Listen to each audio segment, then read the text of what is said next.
When you walk into Judith Wright's piece, Tales of Enchantment, you are walking into a wonder world. You're confronted by eyes, winged eyes suspended from the ceiling, or a flotilla of shoelace, again with eyes gazing and reflecting your own gaze. And then when one looks around, there is an extraordinary cavalcade of shadows and sculptures that are both flattened and three-dimensional that evoke emotion, other times, other worlds, other spaces. Judith Wright is an artist who thinks a lot about the personal, the intimate, the familial. She's also an artist who is very drawn to history, to philosophy, to literature, particularly classical ideas and myths. She's an artist that really considers mythology and how it's made manifest through experiences, relationships, and actions that take place, but also those traumatic events that happen in one's life that one has to deal with. Much of Judith's works relate to a particular personal experience, and that was as a very young woman, Judith gave birth and that child died.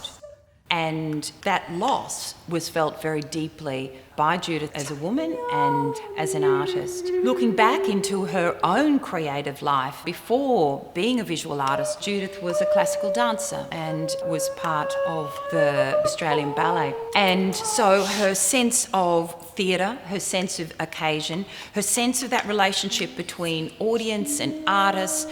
And it's interesting thinking about physicality. Like all dancers, she's had to have hip operations. And I remember a time when Judith was really very immobile and she started working very sculpturally. She's always worked on the painted surface for many, many years, making books, doing performances, creating installations, and then through her immobility started working with sculptural form, with bronzes, and then after her double hip operation, suddenly it was like her work exploded with these very large immersive installations.